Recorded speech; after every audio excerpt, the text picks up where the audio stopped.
Olá, bem-vindo à edição de hoje do Ponto de Encontro. Falar sobre morte ainda é um tabu para muita gente. Quando morre alguém, a dor da perda, somada à dificuldade em falar sobre o assunto, dificulta o processo de superação. Hoje o Ponto de Encontro fala sobre luto e para isso estão aqui com a gente o Alexandre Vieira, ele é psicólogo, e também a professora Nélia Aparecida Guernelli Nussi. Ela é professora da Faculdade de Psicologia da PUC Campinas e também trabalha na residência multiprofissional no Campus 2 da PUC.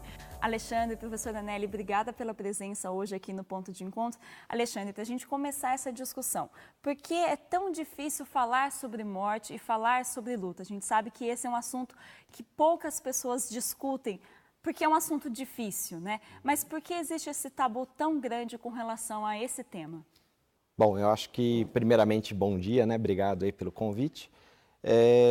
É um tema, acho que, difícil de ser tratado por conta até da forma como a sociedade, no geral, né, lida com o assunto.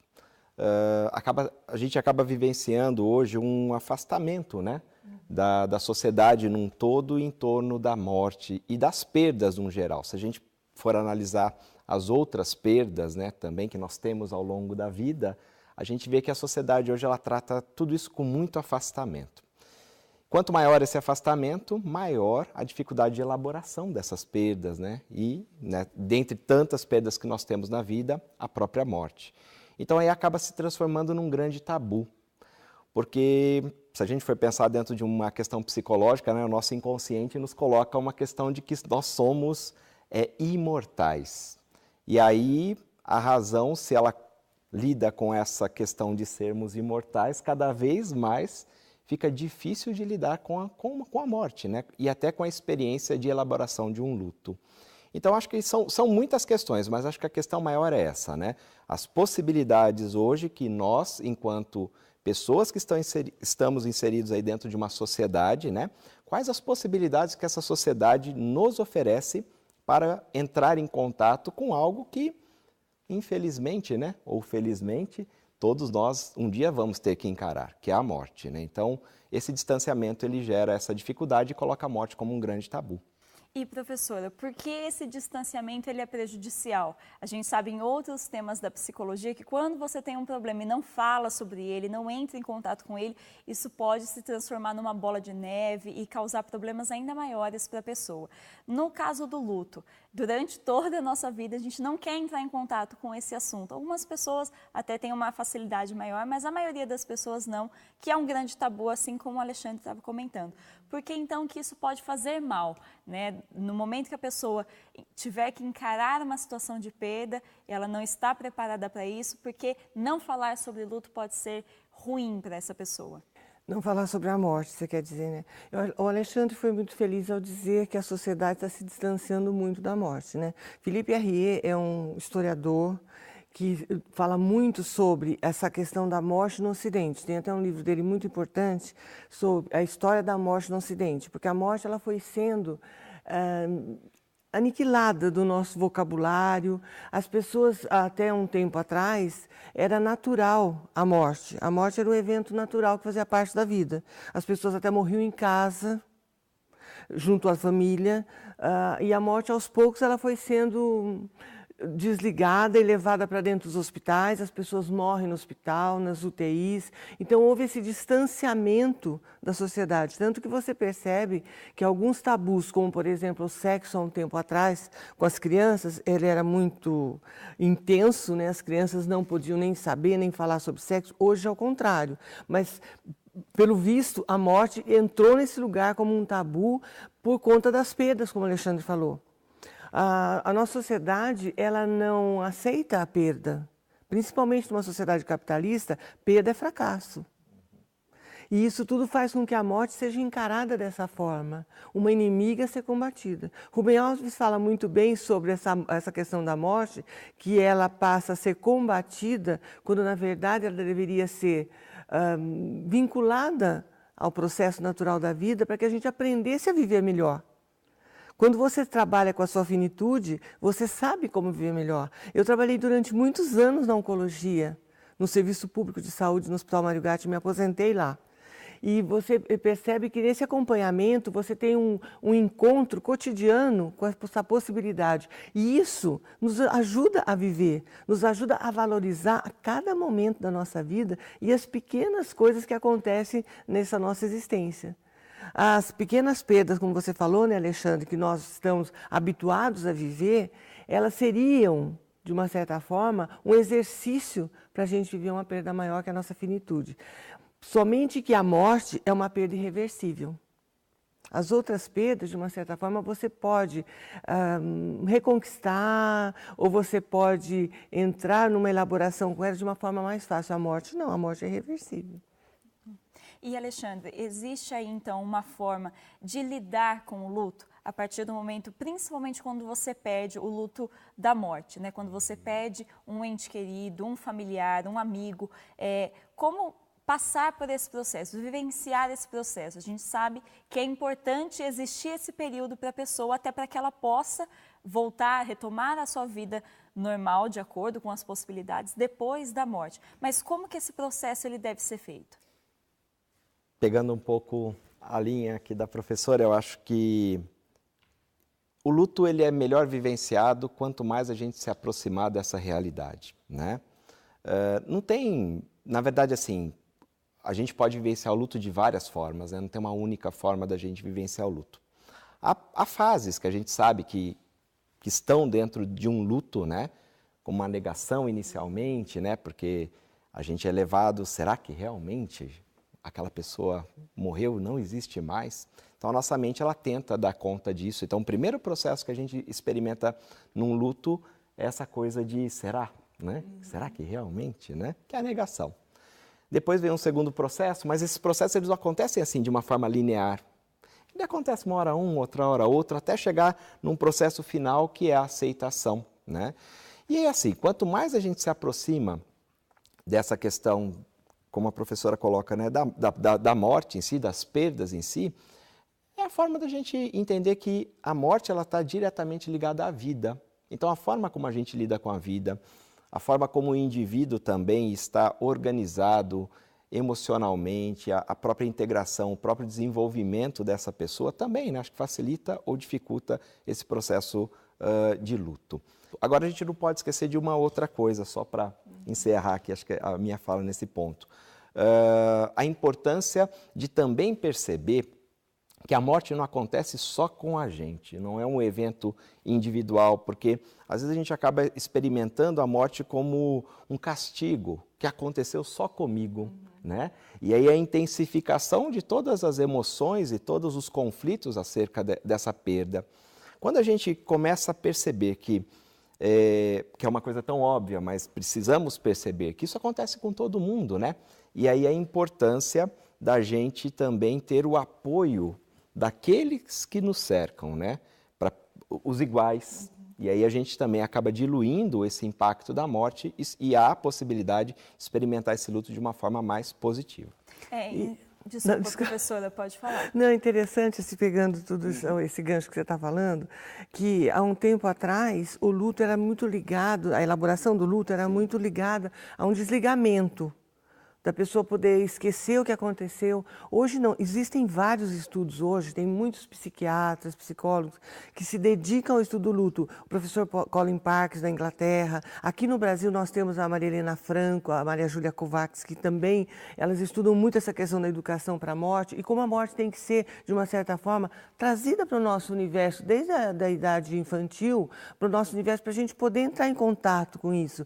E dessa visão do luto, de um desligamento ou um esquecimento, nós passamos por uma teoria do luto de você ressignificar esse fato, esse fenômeno que acontece na sua vida. Então, são várias as formas e, como o Alexandre disse, cada um vive o seu luto de uma forma muito peculiar. Então, não existe mais aquela ideia de um luto patológico. Existe um luto mais facilmente elaborado ou um luto com um prolongamento maior. Então, veja, existe o transtorno do luto prolongado. Mas isso só caracteriza uma patologia se isso for evoluindo para uma depressão maior, para algum tipo de ideação suicida. Então, existem alguns sintomas que vão, dentro do diagnóstico maior, estabelecer para você se esse luto está mais complicado ou não, mais prolongado ou não. Mas, de uma forma geral, o luto não é uma patologia, é algo natural que tem que ser respeitado dentro da singularidade de cada um nessa vivência. Assim como você falou, professor, e você, Alexandre, também, que o luto não é um processo único, né? Não é só você que está passando por isso. Inclusive, o nosso repórter, Vinícius Purgato, foi conferir uma iniciativa aqui da nossa região de pessoas que se ajudam em situações de perda. Acompanhe só. À primeira vista, essa roda de conversa parece mais um encontro casual entre amigas. Mas, na realidade, todas elas estão reunidas em busca de compreender um tema bastante difícil: a morte. Eu iniciei no grupo para poder lidar com esse tema morte, porque eu sempre tive muita dificuldade em lidar com esse assunto, né? Eu nunca tinha passado por nenhuma morte próxima, né, de pessoas assim da família, sempre eram mortes assim mais distantes, então eu não sentia tanto. E aí eu resolvi então entrar no grupo para colaborar, mas a princípio foi para aprender a lidar, como as pessoas viviam, o que aconteciam, para aprender a lidar literalmente. O grupo, que se reúne em Itatiba, no interior de São Paulo, é parte da Associação Brasileira de Apoio ao Luto, fundada em 2001 com o objetivo de ajudar as pessoas a lidar com a perda, principalmente quando está relacionada à morte de algum ente querido. Esse tipo de reunião é gratuito e está presente em várias cidades brasileiras. O objetivo geral está trazendo essa ajuda mesmo para as pessoas enlutadas. Mas o que esse grupo faz? Ele traz com que eu perceba que a minha dor, o outro também está passando pela minha dor, né? E eu consigo ressignificar a minha dor. Como eu disse ali, né? Não existe um termômetro, mas eu começo a ter compaixão pela dor do outro. Eu falo, nossa, eu estou sofrendo tanto, mas veja essa outra pessoa, como ela está sofrendo. Então eu começo a ter empatia pelo outro e eu vejo que eu não estou sozinha. Sozinha. Foi exatamente assim que Gláucia, de 28 anos, mesmo com o apoio da família, se sentiu ao perder o pai em novembro de 2007, vítima de um infarto fulminante. Eu tive o que hoje a gente denomina de luto complicado. E aí eu procurei o psiquiatra porque eu percebi que eu estava tendo uma depressão realmente. E aí ele passou uma sertralina e um outro ansiolítico porque assim, eu já não conseguia comer, porque tudo é como se remetesse ao meu pai. Eu falava, e agora o que ele estaria falando? Então eu perdi muito peso. Então assim, comecei num momento que estava muito difícil. Eu não dormia de noite, aí durante o dia eu sentia sonolência, mas também eu dormia e sonhava com meu pai, eu acordava assustada. Com a terapia do luto, veio a chance de retomar a vida. Dali para frente eu comecei a vivenciar o luto mesmo, pelo meu pai que tinha falecido, mas entender que nós tínhamos uma história positiva e que ia viver essa história. Então essa história não ia sumir da minha vida. Então eu podia continuar, podia dar risada, podia sair, podia ter amigos, podia continuar a minha vida. Que por ter perdido meu pai, eu não precisava, não queria dizer que eu não ia sentir saudade dele, que eu não sinto falta dele, ou que eu não lembrava dele. Eu não precisava viver aquele luto daquela forma que estava judiando tanto. E lembra da Rosângela do início da reportagem? Ela, que entrou no grupo para aprender a lidar com a morte, teve que se despedir dos pais no fim do ano passado.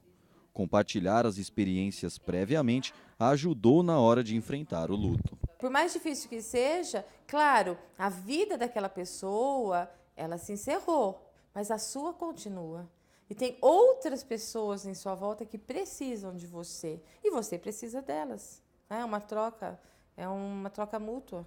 Então, assim, você precisa, ela precisa, e a gente tem que continuar. E as pessoas estão aqui para isso. E o grupo, ele é importante para isso. Professora Adélia, a gente viu aí na reportagem vários pontos, alguns que a gente já veio abordando aqui no programa, mas um em especial que chama a atenção é o caso de uma das entrevistadas que perdeu o pai, que teve um processo de luto que a gente chama de luto complicado, que você até falou um pouquinho antes, né, sobre isso, e ela fala que ela teve auxílio de medicamentos para passar por esse processo. a minha dúvida e a dúvida de muitas pessoas é que se nesse momento realmente é necessário o uso de medicamentos, porque algumas pessoas falam que o medicamento acaba fazendo com que a pessoa não passe necessariamente pelo luto e que essa dor talvez tende a se tornar maior depois que ela parou de utilizar esse medicamento. Isso realmente é verdade? O remédio às vezes ele é necessário em algumas situações? Como que funciona? Sob uma avaliação muito adequada, médica, do psiquiatra, da psicologia, para que esse medicamento seja utilizado se necessário. Porque pode acontecer, como você tocou no assunto, do luto adiado, como a gente chama. Então, a pessoa não vivencia o luto naquele momento e depois ela tem um processo um pouco mais até doloroso para elaborar esse luto. Veja, aí nesse vídeo que você passou, existem várias situações até que merecem uma certa atenção. Uma das pessoas que fez o depoimento, ela foi procurar ajuda por conta de uma situação em que ela não sabia lidar com a morte. E estava vivendo, de uma certa forma, um luto antecipatório. Isso também é muito comum. O luto antecipatório, quando você está cuidando de uma pessoa em estado terminal, ou a doença evoluindo para a morte, ou então pessoas idosas que você cuida, que você espera esse desenlace. Então, a pessoa já vivencia um luto antecipado. E isso muitas vezes precisa de uma ajuda também, como o Alexandre disse, né? Então nós temos várias situações. De uma certa forma, o luto ele caracteriza uma perda pela ruptura de um vínculo afetivo. Você só vive um luto quando você perde alguém que você seja afetivamente muito ligado. Isso caracteriza o luto. E cada um, como nós já falamos, vai vivenciar esse luto à sua maneira. Então, existe o luto antecipatório, existe o luto postergado ou adiado, e existe essa possibilidade de você vivenciar aquele luto de uma forma singular. Cada um dentro das suas crenças, dentro das suas possibilidades. A religião, por exemplo, ela serve de uma proteção no luto, porque a maioria das religiões, elas trazem para você uma mensagem de que existe algo além. Não existe essa ruptura definitiva. Você vai ter um reencontro ou você vai para algum lugar em que alguém está te esperando. Então, existe essa possibilidade de você imaginar uma possibilidade além. Existe não seria um fim definitivo, não seria uma pausa. Fim definitivo. Então, a religião nos protege nesse sentido. Agora, existe também na nossa sociedade o luto não autorizado, que é uma situação também que é um complicador do luto. O luto não autorizado significa aquela perda em que não é socialmente legitimada e ela não pode ser publicamente pranteada. É um caso de um aborto, o caso da morte de um ex-cônjuge, o caso da morte de um amante, de uma ligação extraconjugal. A pessoa ela não pode vivenciar aquele luto. E isso é um complicador nessa elaboração. Quando você assiste a uma perda por aborto, o que se fala para essa mãe que perdeu um filho? Você é jovem. Você vai ter outras possibilidades. Então, ela não tem uma possibilidade de uma compreensão da perda que ela teve. E as perdas, elas também têm um outro significado dependendo da situação em que ocorre e da morte da pessoa que morreu. Como é que isso é sentido pelos enlutados? Perder um filho vai na contramão de toda a lógica da vida. É um luto muito difícil de ser elaborado. Porque, veja bem, todos nós temos nos nossos filhos uma perpetuação da nossa própria vida. Então, isso significa muito mais do que a perda somente daquele filho. Você perde um pouco de si mesmo naquele momento. Vai contra a lógica. Nós estamos preparados para perder os pais, os avós, mas não uma criança, um adolescente, um filho, alguém mais jovem que nós mesmos. Alexandre, a gente já vai voltar a falar com você também sobre isso, mas como a professora citou, a nossa equipe também preparou uma reportagem, a Rafaela Ribeiro, sobre uma mãe aqui de Campinas que perdeu o seu filho. Veja como ela lidou com essa situação na reportagem. Um dia vou morrer como um nobre guerreiro. Um dia vou estar num país merecedor de todo o povo brasileiro.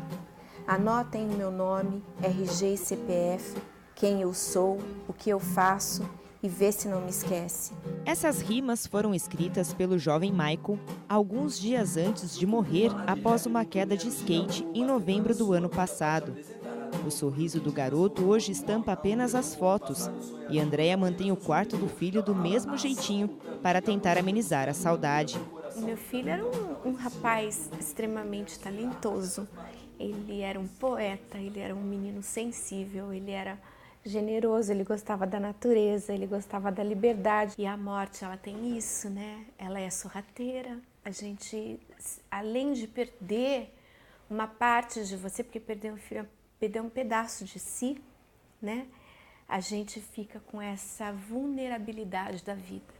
Diante desta vulnerabilidade e de dados que mostram o alto índice de internações e mortes por traumas ocasionados em quedas como a de Michael, Andréia transformou sua dor em um movimento que hoje é destaque nacional. O Sem Trauma visa conscientizar sobre a importância do uso de capacete, que pode reduzir o risco de morte em 40%, de acordo com a Organização Mundial de Saúde. Como eu comecei eternizando um pouquinho o meu filho através das poesias dele, que eu, se Deus quiser, um dia eu ainda vou publicar, não para comercializar, mas para ter mesmo como uma recordação, assim como ele deixou o CDzinho dele gravado com as composições dele, assim como a gente prolongou a vida dele em outros corpos, eu decidi que, se depender de mim, nenhum jovem morre andando de skate.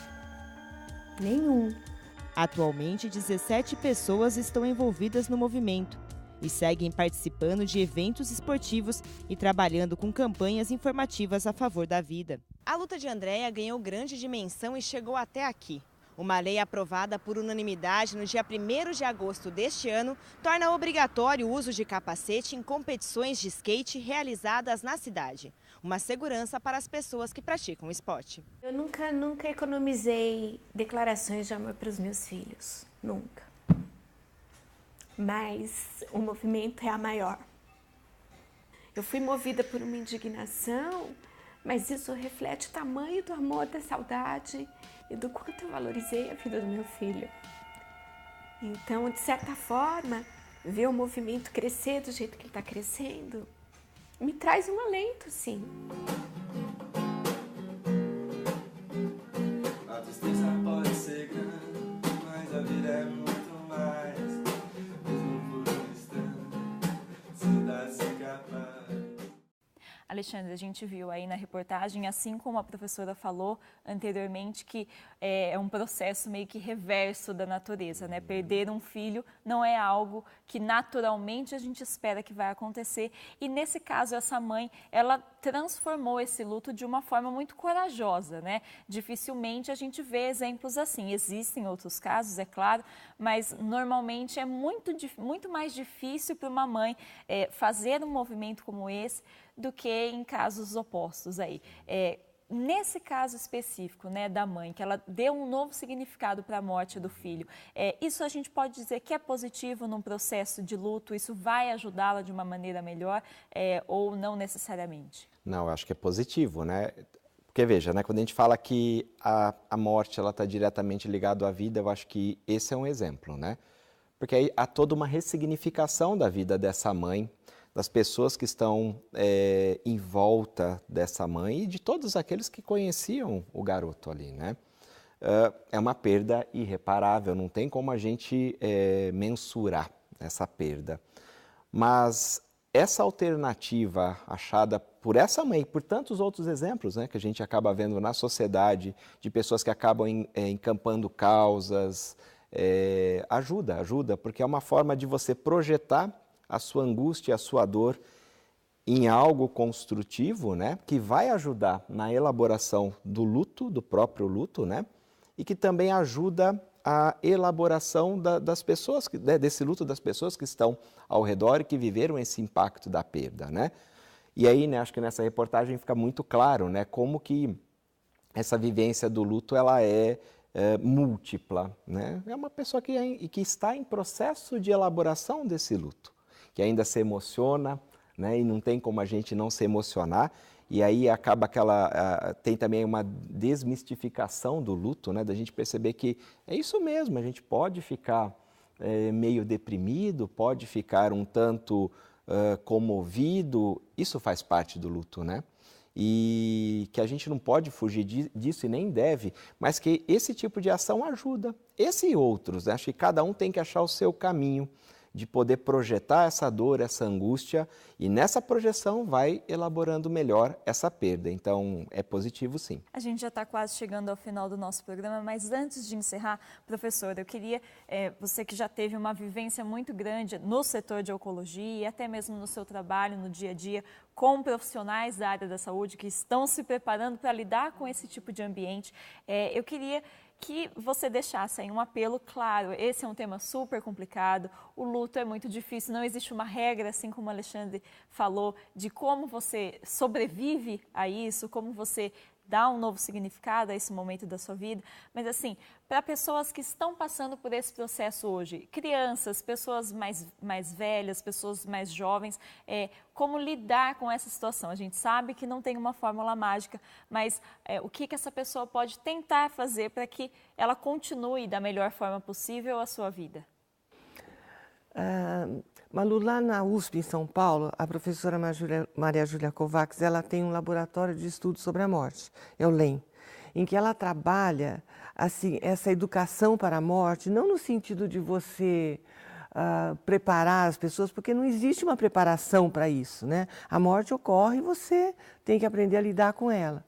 Mas é um laboratório em que se estuda a educação junto às crianças, aos adolescentes, nas escolas e principalmente a gente que está numa faculdade, que trabalha com a área da saúde, que os profissionais sejam preparados a encarar a morte não como inimigo a ser combatido, porque senão nós vamos entrar em questões éticas e filosóficas da eutanásia, da distanásia, mas uma questão de você entender que a morte é um fenômeno universal, irreversível e que nós temos que saber lidar com ela e nós vamos atender os nossos pacientes e nós vamos conseguir lidar com a morte no nosso ambiente de trabalho de acordo com a concepção, a visão que cada um tem sobre a morte. Você vê que hoje em dia nós temos a síndrome do coração partido, que é estudos que trabalham essas questões da influência do emocional sobre o metabolismo cardíaco na questão de uma perda irreparável como a morte. Então nós temos várias pessoas aprendendo a lidar com a morte para transmitir isso para as pessoas, para que elas consigam, dentro de uma elaboração pessoal sobre a sua visão com a morte, poder dar uma assistência adequada e humanizada para quem está numa situação de quase morte. Professor Alexandre, obrigada pela participação hoje aqui no Ponto de Encontro, discutindo esse assunto que é difícil, mas que é necessário. Foi um prazer receber vocês aqui. Obrigada mais uma vez. Prazer é nosso. E essa edição do Ponto de Encontro fica por aqui. Nos sites que aparecem na sua tela, você encontra mais informações sobre esse assunto e também sobre como lidar com o luto. Essa edição do Ponto de Encontro fica por aqui. Outras produções da TV PUC você acompanha no nosso canal no YouTube, nossa página no Facebook e também no portal da PUC Campinas. Obrigada pela companhia, um ótimo fim de semana para você e até o próximo programa. Tchau, tchau!